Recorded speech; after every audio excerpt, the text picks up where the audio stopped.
Welcome to HOA Mess. The missing item was not missing. It was stashed. The process is the process, and I run it. Teresa Vaughn was already on my porch, folder raised like a weapon, voice loud enough to carry across the parking lot. She waved it in the air, and I saw the orange tags sticking out like warning flags. The HOA had a file on me, and the theft accusation was going in it today. I had been home maybe 10 minutes. My work bag was still in the truck. I looked at my phone. The tracking said delivered an hour ago. My porch was empty. No box, no padded mailer, nothing. Teresa saw me check the screen, and her face lit up like she had been waiting for this exact moment. "I am authorized to enforce this," she said, stepping closer. "You were seen. We have reports. This is going in your file, and management is reviewing it today. I sell industrial equipment for a living. I drive all over Wisconsin and northern Illinois meeting contractors and plant managers. I keep my schedule tight and my paperwork tighter because my commission depends on it. I do not leave things to chance." I had been in Waukesha all afternoon and only got back to Brookstone Village HOA at 4:30. The delivery window said between 2 and 4. I could not have been here when the package arrived. Teresa slapped the folder against her palm. Inside I could see printed pages, all identical margins and spacing, names typed at the top in the same font. She flipped it open just long enough for me to catch a glimpse but not read anything, then snapped it shut. 3 complaints filed in the last week, she said. All matching descriptions, all pointing to this address. You think management is going to ignore a pattern like that? What are you talking about?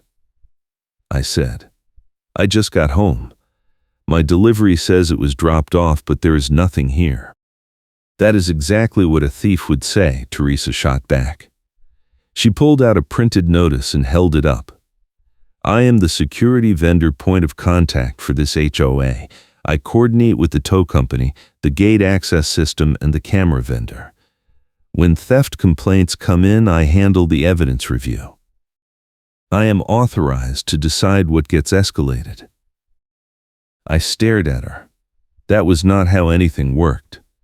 The HOA management company handled complaints and violations. The board voted on enforcement. Teresa was not even on the board. She was the liaison between the HOA and the security contractor, which meant she got copied on emails and attended meetings when the cameras went down. That was it. You do not decide evidence, I said. Management does. Teresa smiled and held up the clipboard in a clear sleeve like she was presenting a court exhibit. I already sent the file to management, she said. They are expecting you to respond by tomorrow at 5. You can deny it all you want, but the process is the process, and I run it. If you do not clear this up by the deadline, I am filing a police report. She turned and walked back toward the mailbox cluster. A couple of neighbors were standing near their cars, watching.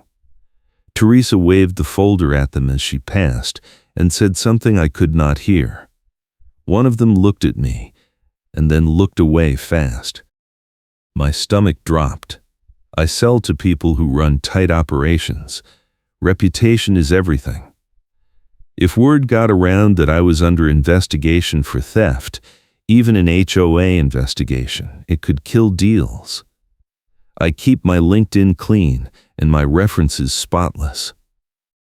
This was about to blow up my neighborhood credibility and possibly my work life.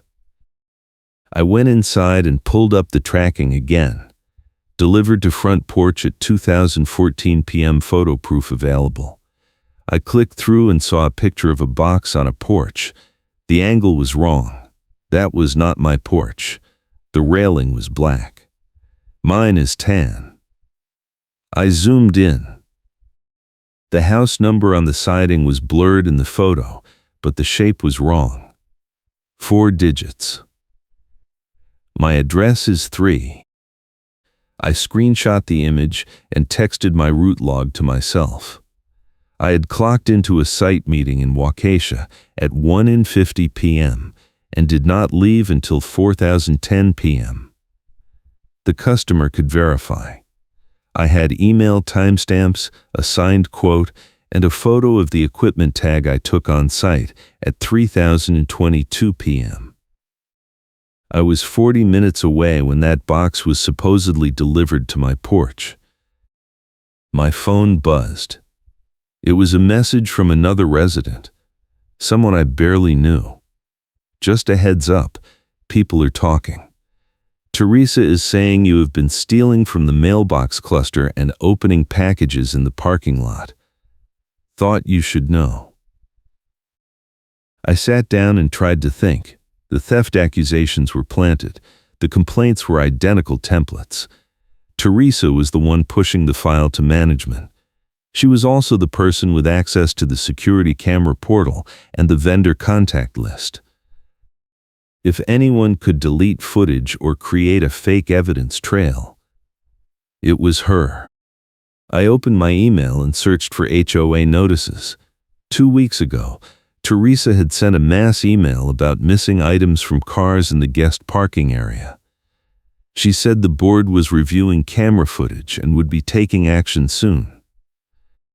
A week ago, another email, package theft on the rise, residents reminded to use the parcel lockers. I had ignored both because I do not park in guest and my deliveries go to my door. Now, I was the target. I called the delivery company and got a bot menu. I finally reached a human and explained the situation. The agent pulled up the delivery and confirmed the photo was tagged to my address in their system, but admitted the image did not match. She said the driver probably scanned the wrong stop. It happens. She offered to open a claim and redeliver. That does not help me, I said. I need a written statement that the box was delivered to the wrong address and I was not home. She put me on hold. 5 minutes later, she came back and said she could email a delivery correction notice, but it would take 3 to 5 business days to generate. I do not have 3 days, I said. I have until tomorrow at 5. She apologized and said that was the best she could do. I hung up and started drafting an email to the management company. I attached my route log, the screenshot of the wrong porch, and a request for the original complaint forms Teresa had filed. I wanted to see the metadata, the submission timestamps, and who actually signed them. I hit send and checked the time. It was almost 6. I had less than 24 hours to prove I was not a thief, and Teresa had a head start. The next morning, I got up early and drove to the Brookstone Village Management Office. It was in a strip mall 2 miles from the neighborhood, tucked between a tax prep place and a dental clinic. I walked in at 8 sharp. The receptionist looked up, and I saw her eyes flicker with recognition. Teresa had been here already. I am here about the theft complaint filed against my address, I said. I need copies of the complaints and access to the camera footage from the mailbox cluster. The receptionist glanced at her computer and frowned. She clicked a few times and then looked back at me. We do not have any complaints on file for your address, she said. I pulled out my phone and showed her the screenshot of Teresa waving the folder. She filed them. She told me management was reviewing them.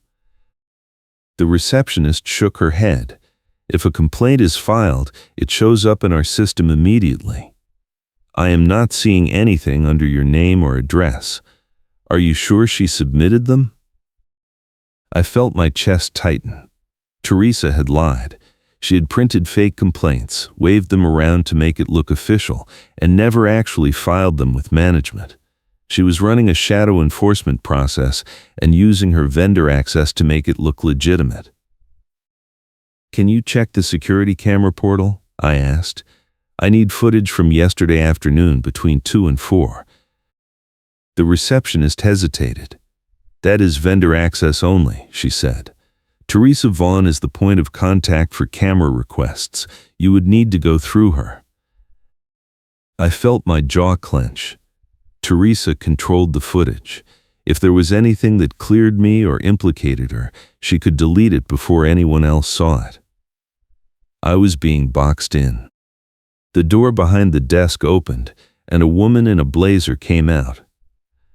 She introduced herself as the property manager and asked if there was a problem. I explained the whole situation: the missing delivery, Teresa's accusations, the fake complaints, the threat to file a police report. The manager listened and took notes. When I finished, she said she would follow up with Teresa and request any documentation she had. In the meantime, she advised me to file my own incident report with the police if I believed I was being falsely accused. "That does not help me with the deadline," I said. "Teresa told me I had until 5 today to respond, or she would escalate." The manager looked confused. "We do not have any pending violations for your unit," she said. "If Teresa gave you a deadline, it is not coming from us." I walked out of the office feeling like I had just confirmed what I already suspected. Teresa was inventing authority, faking paperwork, and leveraging her vendor access to intimidate me. The HOA was not actually investigating me. She was. I sat in my truck and called the one person I knew who might have insight. His name was Marcus, and he was a driver for the tow company the HOA contracted for parking enforcement. I had talked to him a few times when he was hooking up a car in the guest lot. He was straightforward, and he did not like being used as a hammer for petty disputes. Marcus picked up on the second ring. I explained the situation and asked if Teresa had called him recently about my truck. "Yeah," he said. "Yesterday afternoon. She wanted me to come out and tow you for an expired guest pass. I told her your truck was parked in your assigned spot, not guest. She insisted I come out anyway and said she would authorize the tow herself." "What did you do?" I asked. "I told her I do not tow from assigned spots without a board authorization and a written notice," Marcus said. "She got mad and hung up. That woman calls me 3 times a week trying to tow people without following procedure. I am about done with it." "Can you document that call?" I asked. "Time, date, what she said?" Marcus paused. "I keep a log," he said. "Company policy.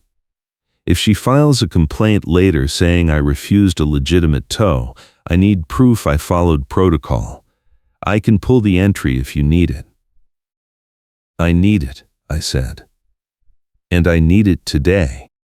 Marcus said he would email me the log entry within the hour. I thanked him and hung up.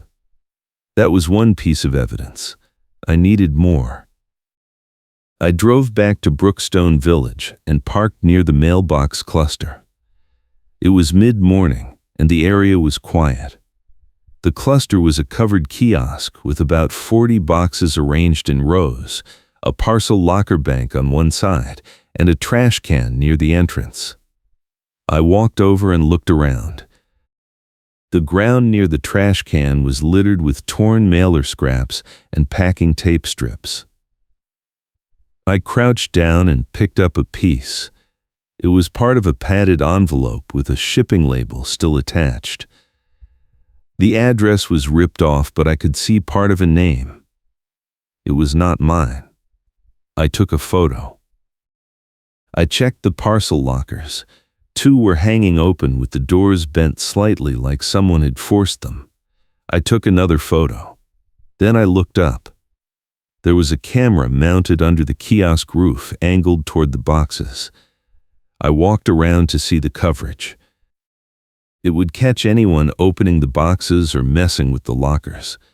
If Teresa had access to this footage, she could see exactly who had been tearing into packages. I heard footsteps behind me and turned. It was another resident, a woman I had seen around but never talked to. She stopped and looked at me, then at the trash can. "You looking at the mess too?" she asked. "Yeah," I said. "Someone has been opening packages here." She nodded. "It has been happening for weeks," she said. "I had a box go missing last month. When I asked Teresa about the camera footage, she said the cameras were offline that day. I asked management and they said the cameras were working fine. Teresa just did not want to pull the footage." "Why?" I asked. The woman shrugged. "I do not know," she said. "But I filed a complaint with management, and Teresa called me the next day and told me to drop it, or she would start issuing parking violations for my guest. I dropped it." She walked away before I could ask more. I stood there and processed what she just said. Teresa was threatening people who asked for footage. She was using her vendor access to block investigations. And she was doing it while running around accusing other people of theft. My phone buzzed. It was an email from Marcus with the tow log entry attached. He had timestamped Teresa's call at 4:47 p.m. yesterday and noted her request to tow from an assigned spot without authorization. He included a note that he declined and advised her to follow standard procedure. I forwarded the email to myself 3 times and saved a copy in my cloud. Then I called my attorney. I do not keep a lawyer on retainer, but I know a guy who handles property disputes. I explained the situation and asked if I had a case for harassment or defamation. He said it depended on damages.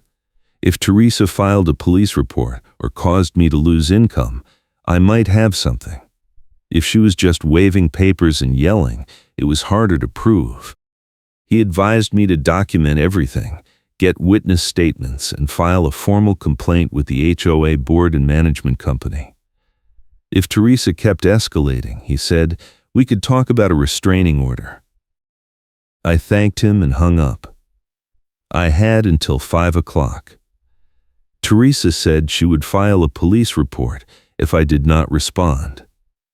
I was going to respond, but not the way she expected. I spent the rest of the morning drafting a formal response. I attached my route log, the delivery company screenshot, the tow log from Marcus, and the photos of the torn packages near the mailbox cluster. I included a timeline showing I was not on site when the delivery occurred and requested copies of any complaints Teresa claimed to have filed. I sent it to the management company and CC'd the HOA board email address. Then I sent a separate email to the board requesting an emergency review of vendor access policies and camera footage retention.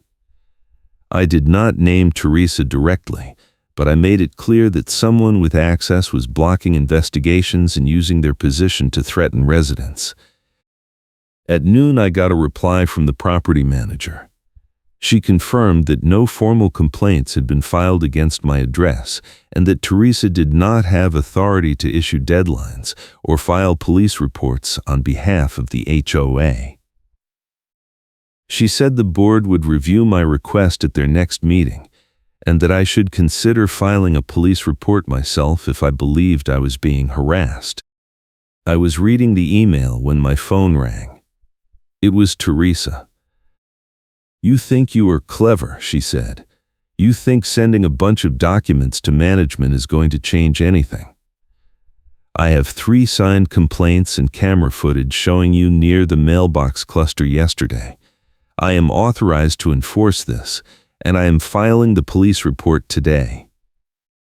If you are enjoying this story, hit like and subscribe for more wild HOA drama.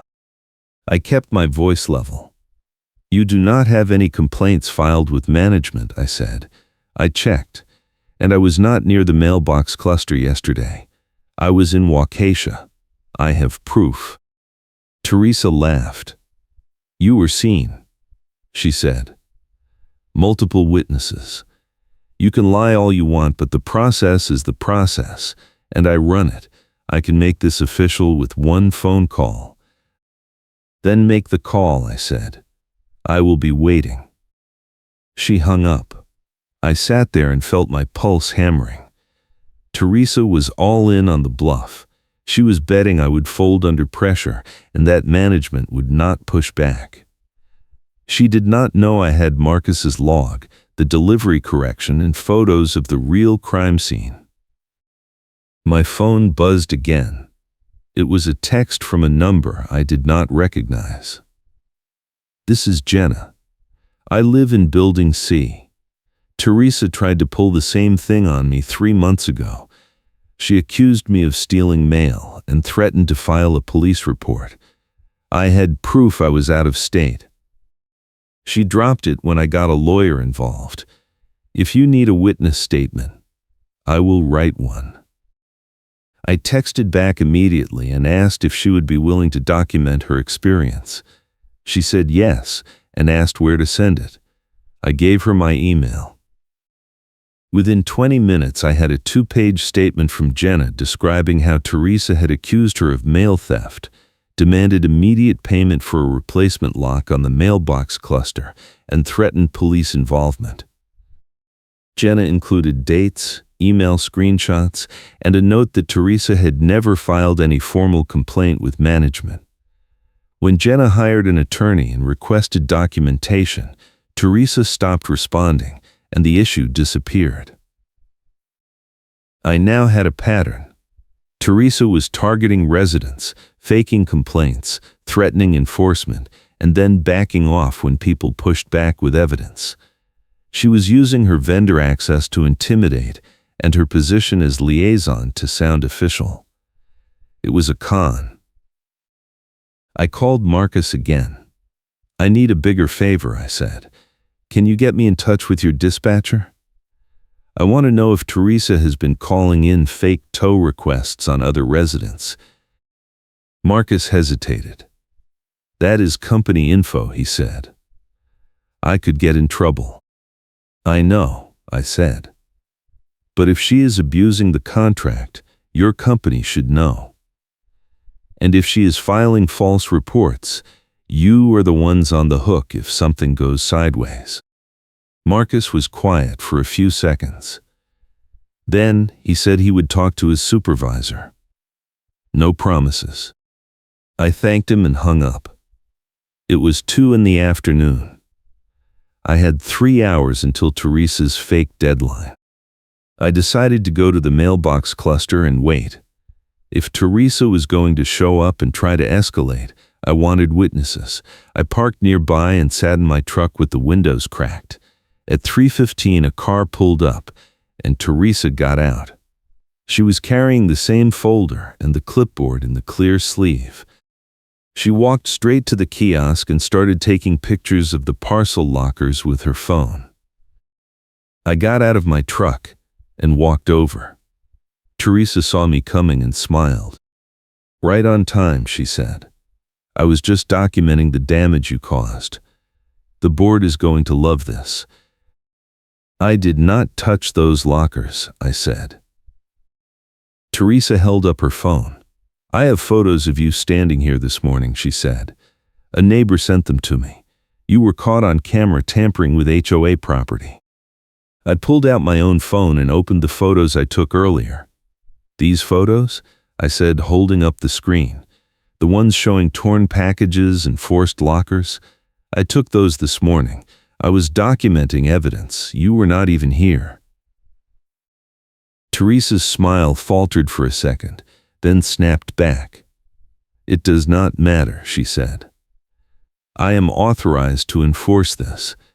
You are going to pay for the locker repairs and the stolen items, or I am starting lien proceedings. Lien proceedings, I repeated. You do not have that authority. Teresa pulled a printed notice out of her folder and waved it at me. This is a formal demand for payment, she said. $500 for repairs, $1,000 for stolen property. You have until the end of business today. I stared at the notice. It was printed on plain paper with the HOA logo copied from the website and pasted at the top. It was not official. It was not signed by management or the board. It was another fake. I am not paying you anything, I said. Teresa stepped closer. Then I am calling the police, she said, and I am calling the tow company.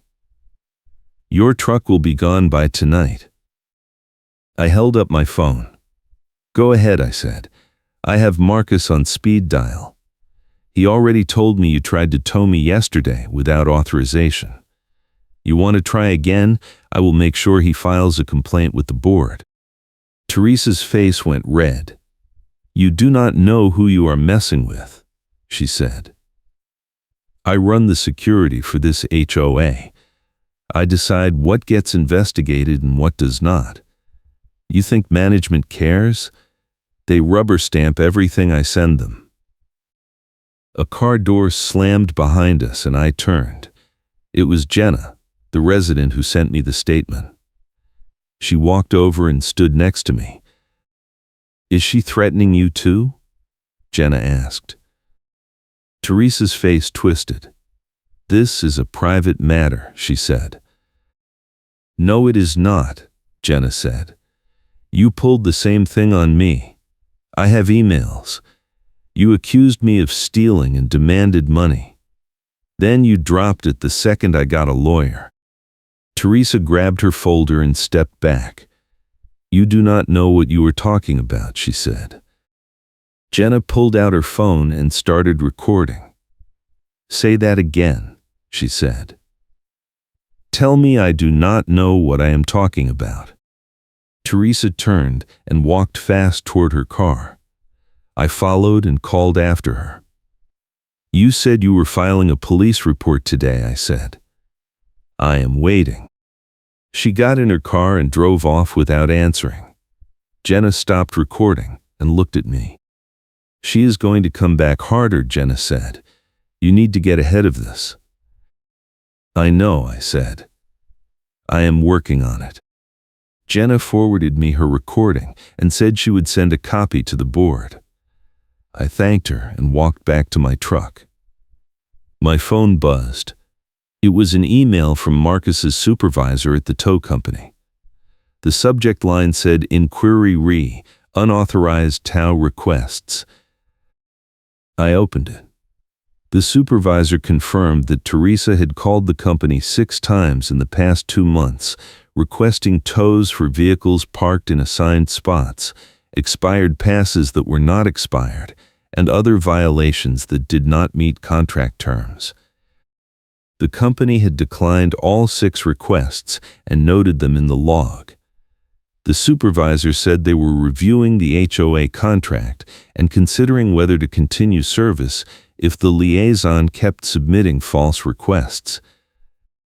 I forwarded the email to the property manager and the board. Then I sat in my truck and waited to see what Teresa would do next. At 4:30 my phone rang. It was a 414 number I did not recognize. I answered. This is Officer Callahan with Milwaukee Police, the voice said. I am calling about a theft report filed by a Teresa Vaughn. She listed you as a suspect. I need to ask you some questions. My stomach dropped. She actually did it. She called the police. I am happy to answer questions, I said. But I need you to know that the report is false. I have documentation proving I was not on site when the alleged theft occurred, and I have evidence that Teresa has been filing fake complaints against multiple residents. Officer Callahan paused. Can you come to the station? He asked. I will be there in 20 minutes, I said. I drove to the District 5 station on Lover's Lane and walked in. Officer Callahan met me at the front desk and led me to a small interview room. He was polite but professional. He asked me to explain the situation from the beginning. I walked him through everything: the missing delivery, the fake complaints, the vendor access abuse, the threats, the tow logs, the witness statements, the photos of the torn packages. I showed him my route log proving I was in Waukesha when the delivery was made. I showed him the email from the property manager confirming no formal complaints were on file. I showed him Jenna's recording of Teresa threatening me. Officer Callahan took notes and asked follow-up questions. When I finished, he leaned back and sighed. "This is not a theft case," he said. "This is a civil dispute. Teresa filed a report claiming you stole packages from the mailbox cluster, but she does not have any evidence. No video, no witnesses, no stolen property recovered. What she has is a hunch and a lot of paperwork that does not match up." "So what happens now?" I asked.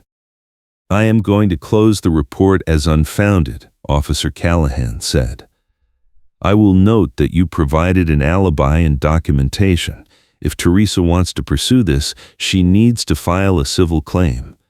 But between you and me, she does not have a case.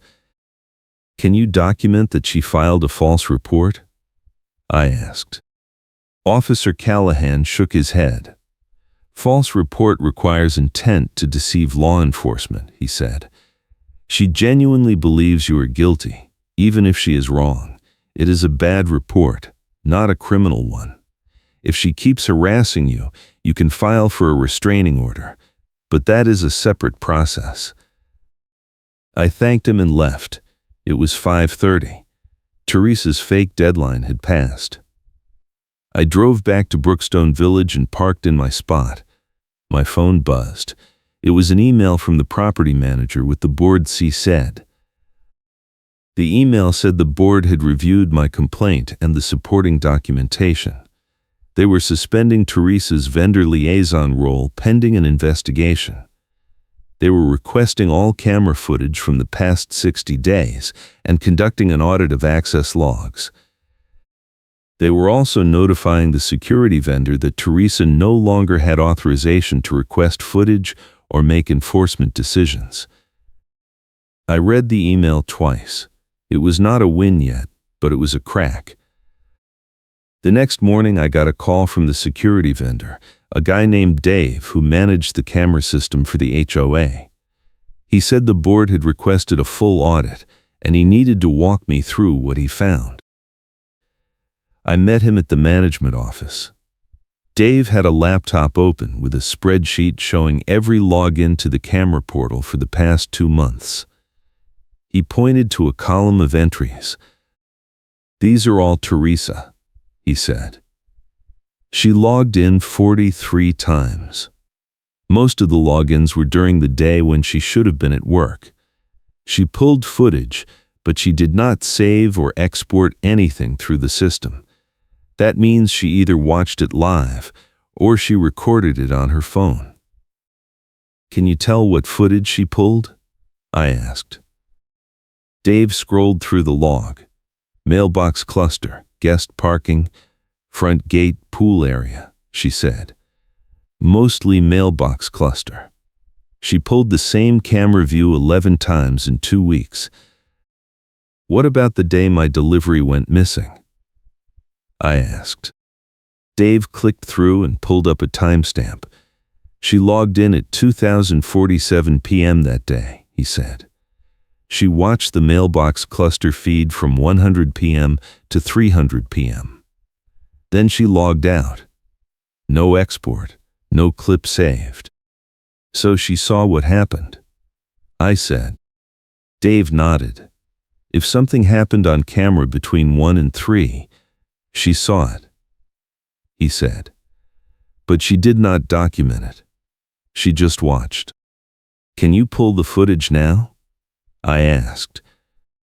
Dave clicked around, and his face fell. "It is gone," he said. "The system auto-deletes after 30 days unless someone exports a clip. That footage cycled out last week." I felt my chest tighten. The evidence was gone. Teresa had watched it, decided not to save it, and let it delete. What about other days? I asked. Can you pull footage from the past 2 weeks? Dave pulled up the current archive. I have the last 14 days, he said. What am I looking for? Anyone messing with the mailbox cluster or the parcel lockers, I said. Dave scrubbed through the footage at high speed. Most of it was boring. Residents checking mail, delivery drivers dropping packages, kids walking through. Then he stopped. There, he said, pointing at the screen. The timestamp said 6:22 a.m. 5 days ago. A figure in a blue puffer vest walked up to the mailbox cluster carrying a shopping bag. The person looked around, opened a parcel locker with a key, pulled out a small box, and put it in the bag. Then the person walked away. Dave rewound and zoomed in. The face was visible for a split second when the person looked up at the camera. It was Teresa. Dave saved the clip and burned it to a thumb drive. I need to report this to the board, he said. This is theft on camera. I need a copy, I said. Dave handed me the thumb drive. You did not get this from me, he said. But if the board asks, I will confirm it is authentic. I left the office and sat in my truck. I had the smoking gun. Teresa was the thief. She had been stealing packages and opening parcel lockers for weeks, and she had access to the camera system, which meant she could watch herself commit the crime and then delete the footage before anyone else saw it. I called Jenna and told her what I found. She said she wanted to see the footage. I met her at a coffee shop and played the clip on my laptop. She watched it twice and then sat back. That is her, Jenna said. No question. What are you going to do? I am going to the board meeting tomorrow night, I said, and I am bringing the evidence. Jenna said she would come too. She wanted to see Teresa's face when the clip played. The next evening, I showed up at the board meeting with my laptop, the thumb drive, and a printed packet of evidence. The tow logs, the witness statements, the delivery correction, the police incident number, and the access log audit. The meeting was in the clubhouse, a small room with a folding table and about 15 chairs. The board president, a retired teacher named Linda, sat at the front with 2 other board members. About a dozen residents filled the chairs. Teresa was already there, sitting in the front row with her folder and the portable rolling stamp pad she used to make her fake notices look official. Linda called the meeting to order and went through the standard agenda. When she got to new business, I raised my hand. I need to address the theft accusations filed against me, I said. Linda nodded. We received your complaint and the audit results from the security vendor, she said. We are prepared to hear from both parties. Teresa stood up. I have documentation proving this resident has been stealing from the mailbox cluster and tampering with HOA property, she said. I submitted formal complaints and I have witness statements. Linda looked at her. We do not have any formal complaints on file, she said. Management confirmed that nothing was submitted under official channels. Teresa pulled out the clipboard in the clear sleeve and held it up. These are the complaints, she said. Signed and dated. Linda held out her hand. May I see them? Teresa hesitated, then handed over the clipboard. Linda flipped through the pages, her face tightening. She passed them to the board member next to her, who looked them over and whispered something. Linda looked back at Teresa. These are not official complaint forms, she said. These are printed templates with typed names. There are no original signatures and no submission date stamps from management. I submitted them, Teresa said. Management lost them. Linda shook her head. Management confirmed they were never received, she said. These documents do not constitute formal complaints. Teresa's face went red. I am authorized to enforce this, she said. I am the security liaison. I run the process. You do not, Linda said. The board and management run the process. You are a volunteer coordinator. You do not have enforcement authority. I raised my hand again. I have evidence that Teresa is the one stealing, I said. The room went quiet. Teresa turned and glared at me. That is a lie, she said. I stood up and opened my laptop. I have security footage, I said. From 5 days ago. Linda gestured for me to continue. I plugged my laptop into the projector and played the clip. The room watched in silence as Teresa walked up to the mailbox cluster, opened a parcel locker, and took a box. When the clip ended, the room erupted.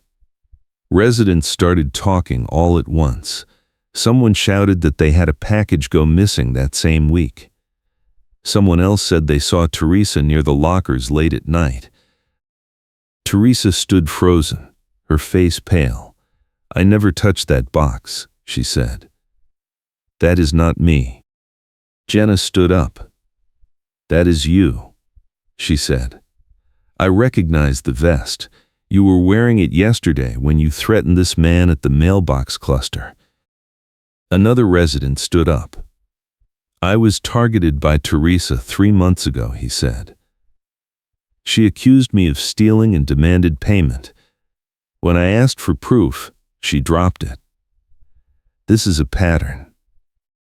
Linda banged her hand on the table. Quiet, she said. We need to address this systematically. She looked at Teresa. Do you have an explanation for what we just saw? Teresa grabbed her folder and held it to her chest. I was checking the lockers, she said. Someone reported a broken door. I was documenting it. With a key? Linda asked. How did you have a key to the parcel locker? Teresa did not answer. Linda looked at the other board members and then back at Teresa. You are suspended from all HOA duties effective immediately, Linda said. We are forwarding this footage to the police and to management for further investigation. If you have any HOA property or keys, you need to turn them in tonight. Teresa slammed the folder on the table. You do not have the authority to suspend me, she said. I can make this official with one phone call. Linda stood up. You are not authorized to do anything, she said. You are done. Teresa grabbed her things and stormed toward the door. Jenna stepped in front of her. You owe me an apology, Jenna said. Teresa shoved past her and walked out. The room stayed silent for a few seconds. Then Linda looked at me. Do you have copies of that footage? She asked. I handed her the thumb drive. I also have the access log audit, witness statements, and a police incident number from the false report she filed. I said. Linda took the thumb drive and nodded. Thank you, she said. We will make sure this is handled properly. The board moved on to other business, but no one was paying attention. Residents were whispering and checking their phones. Someone texted the neighborhood chat, and within minutes, everyone knew what happened. After the meeting, Jenna and I walked out to the parking lot. She looked exhausted but relieved. That felt good, she said. I have been dealing with her for months. Me too, I said. But it is not over yet. The police still need to investigate, and the HOA needs to decide what happens next. Jenna nodded. At least people know now, she said. She cannot run around threatening people anymore. I drove home and checked my email. There were already 2 messages from neighbors thanking me for bringing the evidence forward. One of them said they had been afraid to speak up because Teresa had access to their parking pass records and could make their life difficult. Now they felt safe. The next morning I got a call from Officer Callahan. He said the board had forwarded the footage and he was reopening the investigation as a theft case with Teresa as the suspect. He said it would take a few weeks to process, but the evidence was strong. I also got an email from the property manager. The HOA was implementing new policies around vendor access. No single person would have sole control over camera footage or enforcement documentation. All complaints would be submitted through management with a paper trail. And any resident acting as a liaison would be required to follow written procedures approved by the board. A week later, Teresa resigned from the HOA entirely. She sent a terse email to the board saying she could no longer serve due to personal reasons. She did not apologize. She did not admit guilt. She just disappeared from the neighborhood. But the damage was done. Her credibility collapsed publicly. Residents who had been quietly intimidated by her for months started coming forward with their own stories. One guy said Teresa had threatened to tow his car for parking crooked, even though he was in his assigned spot. Another said Teresa had tried to fine her for leaving a trash bag out 10 minutes early on trash day. The list went on. The HOA board called an emergency meeting to address vendor access policies and approved a resolution requiring all enforcement actions to be documented in the management portal. The resolution also required camera footage to be preserved for 90 days and made available to any resident involved in a complaint. It was exactly what should have been in place from the beginning. As for the stolen items, the board recovered a container of spare gate fobs from Teresa's car during the investigation. She had been stockpiling them for months. The board also found a ledger in her home office showing she had been charging residents for replacement fobs and pocketing the cash. The total was over $2,000. The police filed charges for theft and fraud. Teresa hired a lawyer and tried to negotiate a plea deal. I do not know how it ended because I stopped following it. I got my life back, and that was enough. The receipts and return slip I submitted showed every transaction Teresa had processed through the HOA petty cash account. Management had to accept the video evidence under a written procedure the board passed after the footage came out. The policy required all camera evidence to be reviewed by at least 2 board members before any enforcement action. When Teresa tried to deflect during the investigation, a receptionist at the management office corrected her out loud, while Teresa kept insisting she had submitted the complaints properly. The receptionist pulled up the submission log on her screen and showed the board that nothing had been filed under my address. Teresa claimed the system was wrong. The receptionist said the system time-stamped every entry and there was no record. That was the moment Teresa's story fell apart completely. She stormed out when the room turned against her, just like Jenna said she would. The funny part came later. Teresa claimed during the investigation that she never touched the stolen items and that someone must have planted them in her car. Then someone found a doorbell camera clip from a neighbor showing Teresa carrying a shopping bag to her car the same morning the footage showed her at the mailbox cluster. The bag was the same color and size as the one in the security clip. She had no explanation. The payback came in the form of a receipt and return record that pointed to Teresa's account with the gate fob vendor. The vendor confirmed she had ordered 50 fobs over 6 months using HOA funds and only logged 20 with management. The other 30 were unaccounted for. The board demanded reimbursement, and Teresa had to pay back the full amount plus administrative fees. The neighborhood chat turned ugly for a few days, but eventually settled. People were relieved Teresa was gone, but also embarrassed that she had been allowed to operate unchecked for so long. The board apologized and promised better oversight. I kept my head down and went back to work. My schedule got busy again and I spent most of my time on the road. But every time I walked past the mailbox cluster, I thought about how close I came to being steamrolled by someone who weaponized a volunteer position and fake authority. The HOA eventually hired a professional management liaison to handle vendor coordination. The new person followed procedure, kept records, and did not threaten residents. It was boring, and that was exactly what everyone wanted. Jenna and I stayed in touch. She joined the board a few months later and pushed through more transparency policies. She said she wanted to make sure no one else could pull what Teresa did. I never got an apology from Teresa.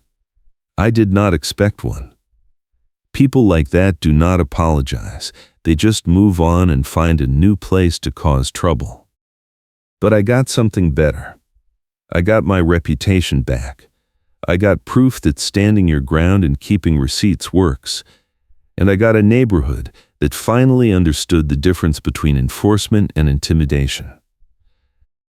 The whole experience taught me that HOAs are only as good as the people running them. If you let someone with a clipboard and a laminated rulebook run wild, they will. But if you push back with evidence, stay calm, and demand accountability, the system can work. It just takes time, patience, and a refusal to be intimidated by someone waving a folder full of blank pages. I hope you stay well.